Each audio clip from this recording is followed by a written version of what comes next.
Hello, Jai Jagannath and Namaskar. My name is Sadhna. Welcome and welcome back to my channel. Here is my another new video. In this video, today I am going to share my prelim strategy of IBPS PO by which I was able to score around 65 in last year IBPS PO prelims. So it's a good marks because last year cutoff was 48.5. So now you can imagine. Without any further delay, let's start the video. पहले हम English की बात कर लेते हैं। देखो, इस video में मैं सिर्फ प्रीलिम्स के पॉइंट ऑफ व्यू से बात करूंगी, तो थोड़ा सा मतलब आपको फास्ट मोड ऑन करना पड़ेगा इसके लिए, तो आप उसके लिए रेडी रहो बिल्कुल। तो देखो, IBPS PO में जो पहला सेक्शन आता है वो है इंग्लिश। इंग्लिश के अंदर हमारा आएगा 30 क्वेश्चंस। उसके लिए हमें मिलेगा 30 मार्क्स और टाइम मिलेगा 20 minutes. Okay, as always like हमेशा से ऐसा ही होता है। तो इंग्लिश में जो मैंने पहले भी वीडियो में बात किया था, इंग्लिश के स्ट्रैटेजी वीडियो में, कि इम्पोर्टेंट चीज़ है कि आप इंग्लिश को कितना रीड करते हो और अंडरस्टैंड करते हो। तो specially for prelims I will suggest कि आप पहले 1 घंटा दिन में निकालो एडिटोरियल के लिए। आप कहीं पे भी कर सकते हो, आप यूट्यूब पे कर सकते हो, आप ऑनलाइन से पढ़ सकते हो, आप ऑफलाइन फिजिकल पेपर से पढ़ सकते हो। आप जहाँ पे कंफर्टेबल हो आप उस हिसाब से कर सकते हो, इट्स योर चॉइस। तो आपको पहले 1 घंटा एडिटोरियल को देना पड़ेगा और इसका ना हैबिट बना लो, क्योंकि एग्जाम में भी आपको ये बहुत हेल्पफुल होगा। और स्पेशली मैं एडिटोरियल की तो बात ही कर रही हूँ, क्योंकि एडिटोरियल जैसे जो रीडिंग कंप्रेंसेशन ना, वो तो आप मॉक्स पे भी प्रैक्टिस कर सकते हो, पर मैं स्पेशली बोल रही हूँ वो कैप्स के लिए। तो वो कैप्स अगर आप यूट्यूब से कर रहे हो ना, तो कहीं से भी निमिषा मैम से कर रहे हो या फिर कोई अदर टीचर से, वरुण सर एक जो पढ़ाते हैं और भी सारे टीचर्स पढ़ाते हैं, तो अगर कहीं से भी कर रहे हो ना, तो आप पहले क्या करो कि वो कैप्स को नोट कर लो और उसको रिवाइज करो। जैसे रात को सोने से पहले थोड़ा सा रिवाइज कर लो, कभी सो के उठे हो सुबह थोड़ा रिवाइज कर लो, या फिर हफ्ते में 1-2 बार रिवाइज कर लो। ऐसे करके देखो, ये चीज़ ना बताया नहीं जा सकता, आप उसको खुद समझो और उस अकॉर्डिंग, आपके अकॉर्डिंग आप रिवाइज करो जब आपको टाइम मिलता है। करंट अफेयर्स और इंग्लिश, जो इंग्लिश का जो वर्कैब आप रिवाइज करते हो ना, तो आपके टाइम के हिसाब से आप रिवाइज करो। ये रहा एडिटोरियल और वर्कैब का बात। एडिटोरियल को अंडरस्टैंड करो अच्छे से। अगर यूट्यूब से क्लास कर रहे हो, मैम तो समझाई होगी, पर आप खुद से पहले समझने की कोशिश करो, क्योंकि उसको हैबिट बनाओ। एग्जाम में कोई आके आपको समझाने वाला नहीं होगा, आपको खुद समझना पड़ेगा, तो उसको हैबिट बनाओ। समझ नहीं पा रहे हो, मीनिंग फाइंड करो, उसको धीरे धीरे से पढ़ो। 1 बार पढ़ो, 2 बार पढ़ो, 5 बार पढ़ो। ऐसे ये टाइम वेस्ट नहीं है, ये आपका टाइम सेव करेगा एग्जाम में। उसका जो रिजल्ट है आपको एग्जाम में जाके दिखेगा, ठीक है, और मॉक्स में भी मार्क्स इंप्रूव होगा। तो ये रहा इंग्लिश का बात, मतलब एडिटोरियल और वोकैब का बात। उसके बाद हम आते हैं ग्रामर के ऊपर। ग्रामर में मैंने पहले भी बोला था कि 120 रूल्स जो होता है उसको आप आधा घंटा 1 घंटा कर लो दिन में, तो वो मोर देन सफिशिएंट है। तो आप उसको सेम करो कि आधा 1 घंटा, आप अगर आपको टाइम है तो ज़्यादा भी कर सकते हो, टाइम नहीं है आधा घंटा भी ठीक है, आप करो।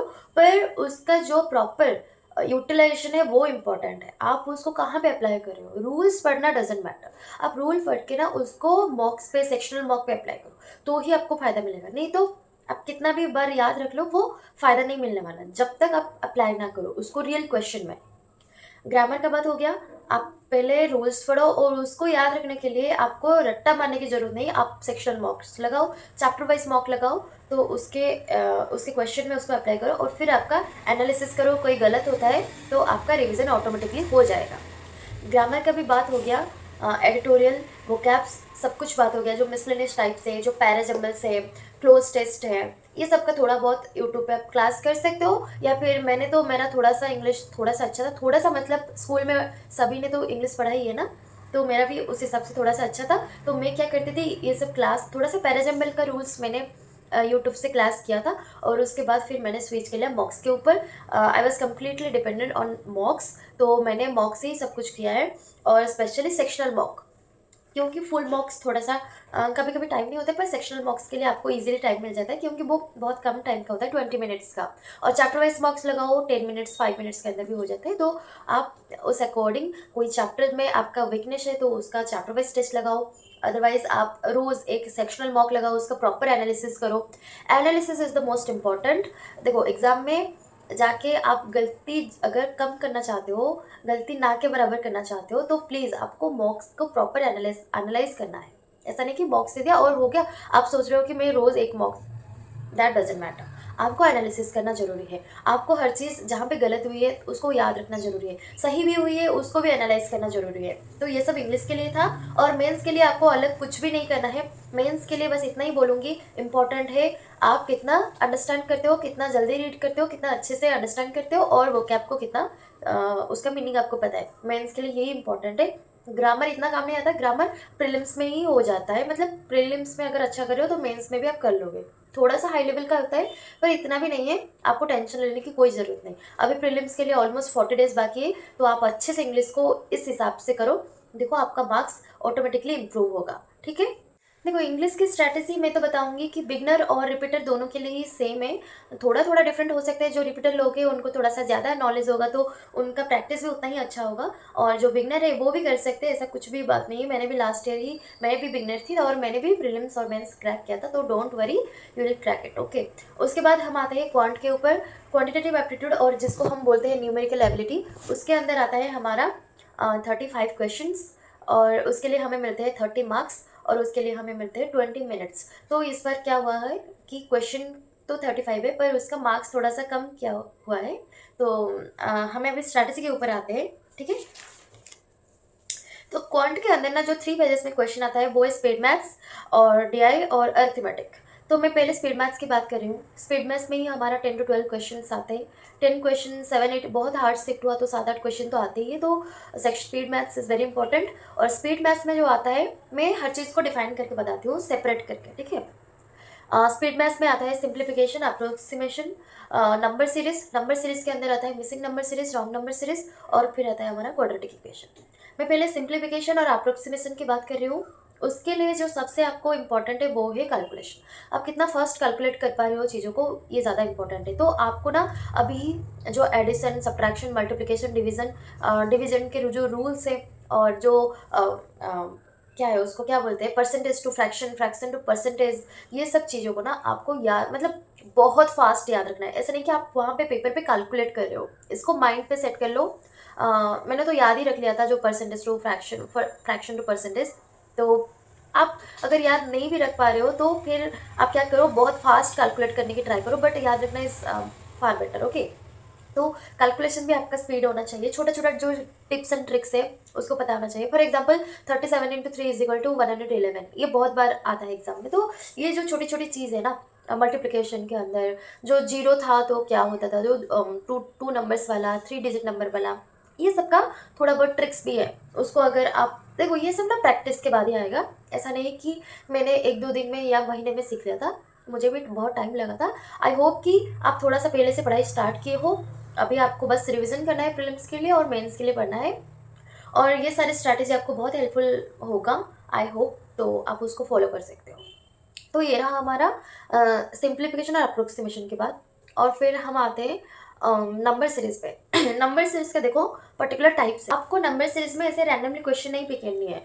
उसके अंदर जो पर्टिकुलर टाइप से उसको प्रैक्टिस करने के बाद आपको याद भी रह जाएगा वो कौन सा टाइप है, तो उसको देख के ही आपको समझ में आ जाएगा यहाँ पे क्या अप्लाई होगा। ठीक है, तो उस अकॉर्डिंग प्रैक्टिस करो। जब प्रैक्टिस भी कर रहे हो, जब मॉक्स दे रहे हो, थोड़ा सा उसको टाइप का याद रखो माइंड में, ये कौन सा यहाँ पे कौन सी चीज़ अप्लाई हो रहा है, मल्टीप्लिकेशन हो रहा है, इंटू 2+1 हो रहा है या फिर डिवीजन हो रहा है, क्या हो रहा है, तो उसको याद रखो। ठीक है। उसके बाद फिर हम आते हैं क्वाड्रेटिक इक्वेशन में। क्वाड्रेटिक इक्वेशन में सेम रूल कि आपको थोड़ा सा छोटा छोटा टिप्स एंड ट्रिप्स को भी टिप्स एंड ट्रिक्स को भी याद रखना है। और फिर उसके बाद आपको उसको जैसे अगर लास्ट में माइनस माइनस होगा तो answer can not be defined, तो ऐसे मतलब छोटा छोटा जो रूल्स है उसको समझना है और प्रैक्टिस भी करनी है। ठीक है, ये रहा स्पीड मैथ्स का। उसके बाद फिर हम डीआई में आते हैं। देखो DI is all about lengthy calculation and understanding better, like आप कितना समझते हो और कितना लेंदी कैलकुलेशन को आप अच्छे से कामली और फास्ट वे में कर सकते हो, ये डीआई है। डीआई में कुछ आउट ऑफ वर्ल्ड कुछ क्वेश्चन नहीं आता, तो इतना डरने की कोई टेंशन नहीं है। बहुत लोग क्या होता है डीआई से बहुत डरते हैं, पर डीआई बहुत इजी होता है, बस थोड़ा सा लेंदी देखने में होता है। अगर एक बार समझ लो बहुत आसान है, तो आप उसको आराम से कर सकते हो अगर आपको स्पीड मैथ्स और अरिथमेटिक हो गया है। उसके बाद फिर हम आते हैं, और मेंस के लिए भी सेम है। जब आप प्रीलिम्स के डीआई बहुत प्रैक्टिस करोगे, थोड़ा बहुत आपका मेंस का भी उसके साथ साथ ही प्रिपरेशन हो रहा है। आप जब मेंस में अटेम्प्ट करोगे, देखो मेंस में ज़्यादातर क्या होता है, अरिथमेटिक डीआई होता है।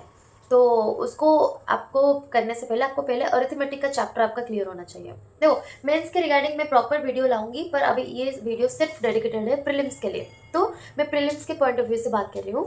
तो ठीक है, अभी हम डीआई के लिए बात कर लिए कि आपको बस थोड़ा सा रीड करना है, अंडरस्टैंड करना है और कैलकुलेशन अच्छे से करना है। और उसके बाद हमारा अरिथमेटिक का बात आता है। अरिथमेटिक में मैंने पहले भी जो क्वांट के वीडियो था वहाँ पे बताया था कि आपको पहले चैप्टर कंप्लीट करने हैं। एक दो चैप्टर जो आपको बहुत डिफिकल्ट लग रहा है आप स्किप कर सकते हो, पर सब सारे अरिथमेटिक बिल्कुल सब चैप्टर स्किप नहीं कर सकते हो, आपको बहुत रिस्की ये चीज़ें हो जाएगा, तो डोंट डू दैट मिस्टेक। आप ट्राई करो कि सारे चैप्टर्स खत्म कर लो, उसके कंसेप्ट समझ लो, उसके बाद चैप्टर वाइज टेस्ट लगाओ, सेक्शनल टेस्ट लगाओ। उसके बाद अरिथमेटिक पे भी ना एक एक चैप्टर के हर एक टाइप को समझो और किस टाइप के क्वेश्चन आ रहा है बार बार उसको समझो, और उस हिसाब से आप सॉल्व करने की टाइम की हैबिट बनाओ। टाइम के अंदर आपको सॉल्व करनी है। हाँ, सारे जो क्वेश्चन कर रहे हो उसको आप टाइम को देखो, आपको एक क्वेश्चन करने में कितना टाइम लग रहा है। अगर आप समझ रहे हो कि समझ लो कोई भी चैप्टर है, प्रॉफिट एंड लॉस है, उसके पर्टिकुलर इस टाइप को करने में आपको ज़्यादा टाइम लग रहा है, तो उसको देखो क्यों टाइम लग रहा है, आप समझ नहीं पा रहे हो या फिर आपसे बनता ही नहीं है। तो उस हिसाब से आपको आपकी स्ट्रेंथ और वीकनेस को आइडेंटिफाई करनी है। और फिर मैं थोड़ा सा ज़्यादा स्पीड बोल रही हूँ, तो थोड़ा सा मेरा टंग स्लिप कर रहा है, प्लीज़ मुझे माफ़ कर दीजिएगा। तो उसके बाद फिर हमारा आता है कि अब अरिथमेटिक को, हाँ मैंने ये सारे जो बताया कि अरिथमेटिक पे आपको क्या क्या करनी है ये सब करो करो। और आप कोशिश करना अल्टरनेट डे पे या फिर रोज़ एक सेक्शनल मॉक लगाओ। और हफ्ते में मैं लास्ट में फुल मॉक्स की बात करूंगी, अभी सेक्शनल की बात कर रही हूँ। जैसे मैंने इंग्लिश में भी बोला था, डेली एक सेक्शनल मॉक लगानी है। अगर किस दिन आप बहुत सारे चैप्टर्स के मॉक लगाते हो तो you can skip sectional mock that day, but try करना कि अल्टरनेट डे पे भी आप लगा लो, और उसका प्रॉपर एनालिसिस करना इंपॉर्टेंट है। सेम विथ क्वांट, रोज लगाओ और उसका एनालिसिस प्रॉपरली करो। अगर नहीं आज नहीं कर पाते हो तो फिर कल जरूर करना, क्योंकि अगर एनालाइज नहीं करोगे तो आपका मार्क्स कभी इंप्रूव नहीं होने वाला। इस चीज़ को माइंड में रखें। अभी हम आते हैं रीजनिंग के ऊपर। रीजनिंग में जो इंपॉर्टेंट है वो है पजल एंड सिटिंग अरेंजमेंट, क्योंकि वो मोर देन 50% एग्जाम में आता है, पेपर के अंदर आता है, तो इस चीज़ को हम इग्नोर नहीं कर सकते। और पजल एंड सिटिंग अरेंजमेंट को प्रैक्टिस करने के लिए मैं पहले आपको सजेस्ट करूंगी कि अगर अभी तक आपने कोई क्लासेस नहीं किया है तो यूट्यूब पे एक बार कर लो।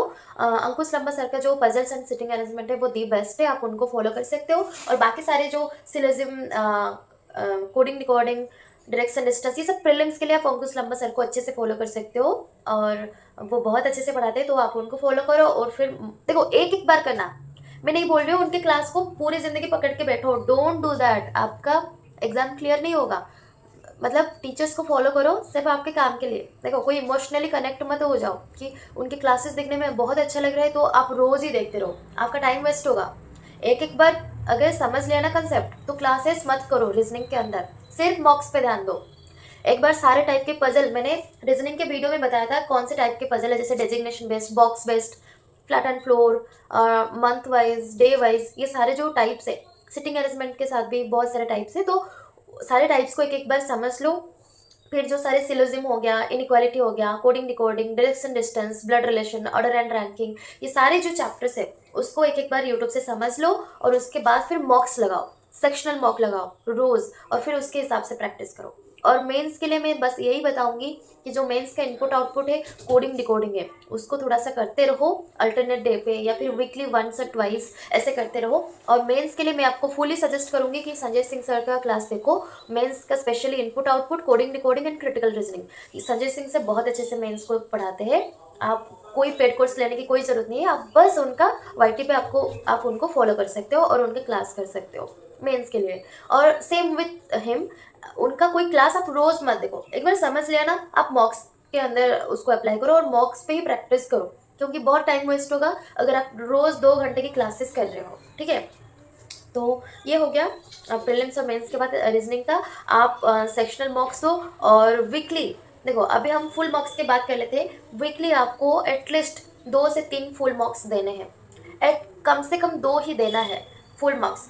ये रहा फर्स्ट 20 to 30 डेज के बाद। जब लास्ट 10 डेज बच जाएगा तो फिर रोज एक एक प्रीलिम्स का मॉक देना है और उसको एनालाइज करना है। ये हो गया बस अभी जो 20 डेज के लिए, ये रूटीन को आप फॉलो करो, अच्छे से फॉलो करो। मैंने जिस जिस चीज़ को बताया है उसको प्लीज़ नोट डाउन कर लो, और उसको थोड़ा सा आप मतलब अप्लाई करते रहो, तभी आपका मार्क्स इंप्रूव होगा, नहीं तो वीडियो देखने से कुछ भी नहीं होने वाला। ठीक है, ये हो गया हमारा अभी हम आते हैं करंट अफेयर्स के ऊपर, क्योंकि करंट अफेयर्स प्रीलिम्स में नहीं आएगा पर मेंस में तो आएगा। अभी से अब अगर तैयारी नहीं करोगे तो आप फेल हो जाओगे करंट अफेयर्स में। देखो, आप करंट अफेयर्स के अंदर कभी ज़्यादा मत एक्सपेक्ट करना। आप ऐसे मत मत एक्सपेक्ट करो कि हाँ हम आउट ऑफ मतलब फुल मार्क्स ले आएंगे, ऐसे मत एक्सपेक्ट करना, क्योंकि ये अगर आप एक्सपेक्ट कर रहे हो तो आप अलग ही दुनिया में जी रहे हो। करंट अफेयर्स में आप 15 मार्क्स, 10 मार्क्स, 10 से 15 मार्क्स भी स्कोर कर रहे हो, then it's well and good, okay. So मैंने आपको बोला था करंट अफेयर्स की वीडियो में, मैंने बस 13-14 क्वेश्चन किए थे और मेरा बहुत अच्छा मार्क्स आया था। तो आप उस हिसाब से सोचो कि करंट अफेयर्स में बच्चे ना मतलब 1-2 मार्क्स भी नहीं आता है। और literally I am telling you, like RRB clerk में ना मेरा 1 मार्क्स भी नहीं आया था और मैंने ओवरऑली कट ऑफ जो क्लियर कर लिया था, पर करंट अफेयर्स के लिए मेरा एग्ज़ाम नहीं क्लियर हुआ।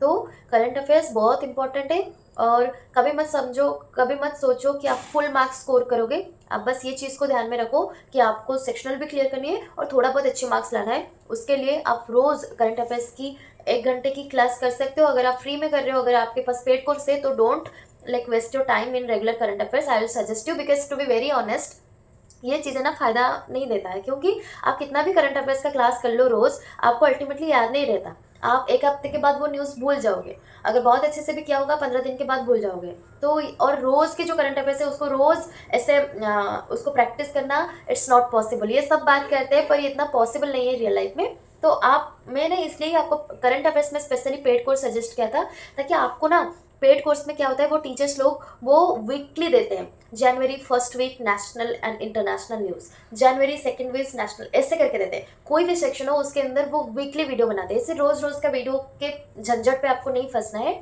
आप बस क्या करो कि आपको वीकली वीडियो एक बार एक करते जाओ। पहले नेशनल इंटरनेशनल करने की कोई ज़रूरत नहीं है, पहले बैंकिंग का करो। मैंने आपको जैसे बताया था, पहले आपको स्टैटिक बैंकिंग करनी है। स्टैटिक बैंकिंग को जितना जल्दी चाहो उसको कंसेप्ट समझ लो और ख़त्म कर लो, उसको याद मत रखो। याद रखने की अभी ज़रूरत नहीं है, इंटरव्यू में ज़रूरत है, वो फिर से रिवीजन करोगे तो हो जाएगा। अभी बस समझ लो कंसेप्ट, उसके बाद फिर आपको करंट अफेयर्स के अंदर आना है। और करंट अफेयर्स के अंदर पहले बैंकिंग और फाइनेंशियल अवेयरनेस के सेक्शन करनी है, आरबीआई सर्कुलर्स करनी है। उसके बाद फिर आपको नेशनल इंटरनेशनल और जो डिजिटल वाला पार्ट है वो टेक्नोलॉजी के अंदर आता है, साइंस एंड टेक्नोलॉजी के अंदर, तो आप उसको भी कर सकते हो। अभी पैटर्न थोड़ा सा चेंज हुआ है, तो फिर सर भी थोड़ा सा आई थिंक उनका जो सिलेबस है वो उसको भी चेंज करेंगे, तो उस अकॉर्डिंग कर लेना। और सर का भी वीडियो आप थोड़ा सा करंट अफेयर्स के लिए देख सकते हो। और ये रहा मेरा एक्सपीरियंस और मैंने किस हिसाब से पढ़ाई की थी।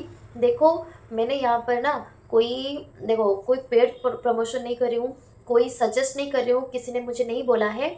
मैं आपको मेरी एक्सपीरियंस बता रही हूँ और एक स्टूडेंट जो रियल लाइफ में जो प्रॉब्लम फेस कर रहे हैं। देखो, सब बोलते हैं कि रोज़ का करंट अफेयर्स करो। देखो, रोज़ के करंट अफेयर्स सच में इतना फ़ायदा, देखो आप यूपीएससी की प्रिपरेशन तो नहीं कर रहे हो ना, तो आपको रोज़ के करंट अफेयर्स करने की कोई भी ज़रूरत नहीं है। आप मंथली करो या फिर वीकली करो, ये आपका फ़ायदा मिलेगा। रोज़ करोगे, कितना भी कर लो भाई, बहुत यूट्यूब पे पढ़े हैं, वो सालों से रोज़ कर रहे हैं, एग्ज़ाम नहीं क्लियर हो रहा है। रियलिटी को समझो। यूपीएससी या फिर स्टेट सिविल सर्विस ये सब प्रिपेयर कर रहे हो तो रोज़ करो, क्योंकि वहाँ पे कंसेप्ट मैटर करता है, फैक्ट्स नहीं। यहाँ पे ना हमें डाटा, फैक्ट्स ये सबको याद रखना है, तो कंसेप्ट भी मैटर करते हैं। पर आपको वो वाला जो वीकली मंथली कोर्स में आपका हो जाएगा। अगर आप पेड कोर्स के वीडियो से नहीं कर रहे हो तो पीडीएफ से करो। पर वीडियो से क्या होता है ना, टीचर्स अच्छे से समझा देते हैं, तो उस चीज़ को समझ में अगर एक बार आ जाएगा तो माइंड में बिल्कुल अच्छे से वो सेट हो जाएगा। तो इस चीज़ के लिए मैं वीडियो सजेस्ट कर रही हूँ। अगर आपकी अंडरस्टैंडिंग काफ़ी अच्छी है बैंकिंग के अंदर, तो आप सिर्फ पीडीएफ से कर सकते हो, कोई प्रॉब्लम नहीं है उसमें। मैंने जब एक बार स्टैटिक बैंकिंग समझ लिया था, उसके बाद मैं भी तो वही पीडीएफ से कर रही थी। तो इट्स ऑल ऑन यू। सो ये सारा मैंने स्ट्रैटेजी आपको बता दिया। आप अच्छे से, आई होप इसको आप फॉलो करोगे, और अगर आप अच्छे से फॉलो करोगे तो आपको, मतलब मैं गारंटी के साथ बोल रही हूँ, आपको बहुत फ़ायदा मिलेगा। आप प्रीलिम्स के अंदर भी देख सकते हो, मेंस के अंदर भी देख सकते हो, आपको फ़ायदा मिलेगा। मैं लास्ट में फिर से बता देती हूँ, प्रीलिम्स आपको हफ्ते में मिनिमम 2 और मैक्सिमम 3 to 4 प्रीलिम्स का मॉक्स आप फुल मॉक्स दे सकते हो। और अभी फर्स्ट 20 डेज, और मेंस का मॉक सेक्शनल दो और हफ्ते में एक बार दो। और अगर आपका बहुत अच्छे से प्रैक्टिस है तो आप 2 बार दे सकते हो। ज़्यादा रोज़ लगाने की ज़रूरत नहीं है। देखो, मॉक्स आप ज़्यादा लगाना ज़रूरी नहीं है, कितना आप मॉक्स में आपकी गलती देखते हो, आप उसको ठीक करते हो, आप वो कंसेप्ट समझते हो और बार बार वो सेम गलती नहीं करते हो, तो ये इंपॉर्टेंट है। क्योंकि नई गलती करते रहना, पर सेम गलती मत करना। और एग्ज़ाम के अंदर और एक चीज़ बता दूँ, अगर कोई बच्चा फ़ोन पे पढ़ रहा है तो आप प्लीज़ ट्राई कर लो कि हफ्ते में 1-2 बार थोड़ा सा लैपटॉप हो गया या फिर जो कंप्यूटर स्क्रीन हो गया, वहाँ पे प्रैक्टिस कर लो।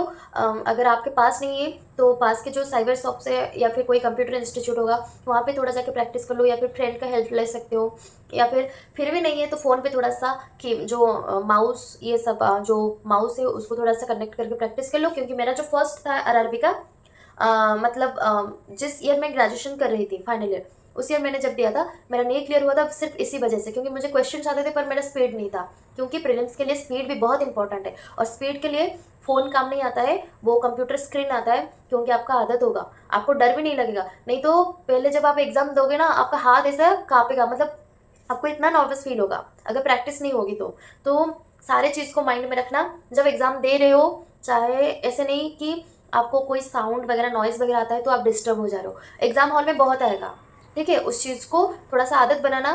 क्योंकि आप पता है कि रूम के अंदर कर रहे हो तो बिल्कुल साइलेंट एनवायरनमेंट है, पर एग्ज़ाम में नहीं मिलेगा। एग्ज़ाम में जो इन्विजिलेटर है ना वो सारे ही इतने चिल्लाते होंगे ना आपको, मतलब क्या है, आप अच्छे से नहीं एग्ज़ाम दे सकते हो पीसफुली। तो उस चीज़ को भी थोड़ा सा माइंड में रखें, क्योंकि नहीं तो फिर आप इतना मेहनत करोगे और प्रीलिम्स का पेपर अच्छे से नहीं कर पाओगे तो वो कोई फ़ायदा नहीं आएगा। सिस्टम के साथ थोड़ा सा आदत बनाओ, कंप्यूटर सिस्टम या फिर लैपटॉप के साथ थोड़ा सा आदत बनाओ, आपकी प्रैक्टिस बहुत अच्छी होगी। नहीं भी है थोड़ा सा अरेंज करो, कहाँ कहीं पे भी देखो, ये आपके ऊपर है। क्योंकि मेरे पास भी फ़ोन था, मेरे पास लैपटॉप नहीं था। मेरे पास लैपटॉप कब कब आया पता है, जब मेरा IBPS PO मेंस का डिस्क्रिप्टिव का था, तब मैंने कहीं से भी जुगाड़ करके अरेंज करके, और सारा मैंने अरेंज करके पैसे लैपटॉप को मैंने ख़रीदा था। तो आप उस हिसाब से, मतलब मैंने भी नहीं, थैंकफुली मेरे लाइफ में बहुत अच्छे लोग हैं, तो उन्होंने मुझे बहुत सपोर्ट किए थे। तो आज सिर्फ उनके वजह से मैं यहाँ पे हूँ, तो उन्होंने मुझे बहुत मदद किया था। तो आप उस हिसाब से आप भी देख लेना कि अगर आपके पास नहीं है कहीं से भी अरेंज करो, पर करो ज़रूर। नहीं तो फिर आप एग्ज़ाम में अच्छा स्कोर नहीं कर पाओगे, और मेंस के लिए तो इम्पॉर्टेंट है ही, जो लैपटॉप हो या फिर कंप्यूटर कीबोर्ड वगैरह माउस वगैरह ये सब इम्पॉर्टेंट है। तो उस हिसाब से आप थोड़ा सा अरेंजमेंट कर लो।